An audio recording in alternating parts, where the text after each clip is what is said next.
Assalamualaikum warahmatullahi wabarakatuh. Halo semuanya, perkenalkan kami dari kelompok 10 kelas 1A4 ingin mempresentasikan tentang tanggung jawab moral terhadap iptek.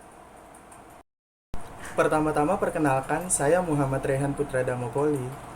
Nama saya Fani Izana Syifa. Halo, perkenalkan nama saya Dwi Reza Syahril, biasa dipanggil Syasya. Halo, perkenalkan nama saya Naila Zainab Asyafani. Pertama-tama, apa sih itu iptek?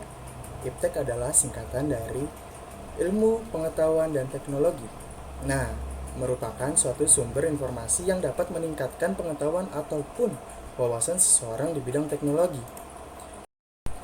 Tanggung jawab moral penggunaan iptek. Sikap pertanggungjawaban penggunaan iptek adalah salah satu bentuk sikap tanggung jawab dalam pengembangan iptek. Adalah memperhatikan segala aspek yang berkaitan dengan pelestarian lingkungan dalam proses pengembangan iptek. Iptek yang sedang dikembangkan jangan sampai menimbulkan pencemaran terhadap lingkungan hidup, pencemaran yang berakibat kerusakan ekosistem. Mengikuti perkembangan iptek, kita tidak akan pernah dapat menghambat kemajuan iptek. Namun, yang dapat kita lakukan adalah kita tetap harus menjadi subjek dari iptek itu sendiri. Manusia tidak pernah dapat menjadi objek dari iptek.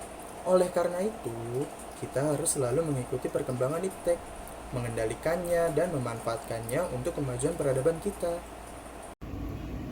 Di sini dapat kita lihat bahwa semakin tingginya perkembangan ilmu teknologi, maka semakin tinggi pula lah peluang munculnya penyalahgunaan iptek itu tersendiri bagi para oknum-oknum yang tak bertanggung jawab.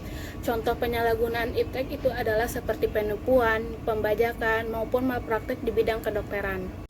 Pertama, peluang penipuan. Maksudnya di sini adalah penipuan yang dilakukan secara online yang diakses melalui internet dengan menggunakan beberapa metode tertentu seperti phishing, spoofing, maupun spamming atau bentuk penipuan lainnya yang digunakan untuk mendapatkan uang.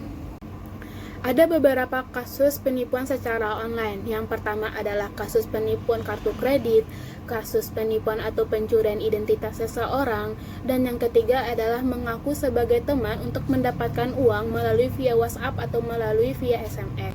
Peluang yang kedua adalah pembajakan. Maksudnya di sini adalah penggandaan ciptaan atau produk, hak terkait secara tidak sah, dan pendistribusian barang hasil penggandaan secara luas untuk memperoleh keuntungan ekonomi. Contohnya adalah pembajakan musik dan pembajakan film.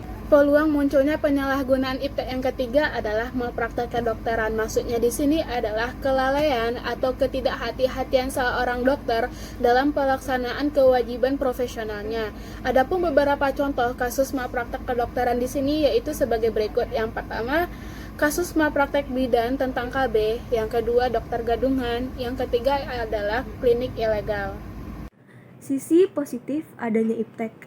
Yang pertama, meringankan masalah yang dihadapi manusia. Kedua, membuat segala sesuatu lebih cepat dan mudah. Tiga, pertumbuhan ekonomi yang semakin tinggi. Empat, memudahkan siswa dan masyarakat untuk mengakses ilmu. Keempat, produktivitas dunia industri mengalami peningkatan. Sisi negatif adanya iptek. Yang pertama, dapat merusak moral, di mana internet menjadi salah satu sarana iptek yang dapat merusak moral seseorang karena adanya konten yang berbau negatif. Yang kedua, dapat membuat seorang menjadi malas, karena iptek itu bertujuan untuk mempermudah dan memanjakan manusia. Jadi, ada yang menggantikan diri manusia itu untuk bekerja. Yang terakhir, dapat menimbulkan polusi. Perkembangan iptek yang semakin pesat dan banyak manfaatnya dapat menimbulkan polusi sebab perkembangan iptek tersebut. Pilihan teknologi tepat guna. Di sini ada dua teknologi, yaitu teknologi adaptif dan teknologi protektif. Untuk teknologi adaptif, yang pertama adalah penentuan teknologi harus mempertimbangkan kondisi masyarakat. Yang kedua, teknologi dapat dimanfaatkan untuk memecahkan masalah yang konkret. Dan yang ketiga adalah menjadi ukuran utama untuk proses adaptasi dalam pengembangan teknologi agar lebih cocok dengan pertimbangan penyerapan tenaga kerja dan penggunaan bahan dalam negeri. Adapun untuk teknologi protektif adalah yang pertama, pertimbangan mengenai dampak penggunaannya terhadap lingkungan hidup, Yang kedua, bersifat protektif untuk memelihara, melindungi, dan mengamankan lingkungan hidup bagi masa depan. Serta yang terakhir adalah dapat meningkatkan kelestarian, memulihkan kesuburan tanah yang sudah tandus, dan memanfaatkan tanah alang-alang sebagai tanah garapan dan sebagainya. Kesimpulannya adalah smartphone, media sosial, internet telah menghipnotis mereka semua sehingga berdampak pada kerusakan moral yang mengakibatkan adanya pergaulan bebas, penyalahgunaan narkoba, serta adanya kriminalitas yang terjadi pada negara tercinta kita ini. Untuk itu harus ada peran dari pemerintah, pendidik, serta maupun orang tua agar mendidik anak-anaknya supaya menjadi generasi yang berbobot dan berdaya saing.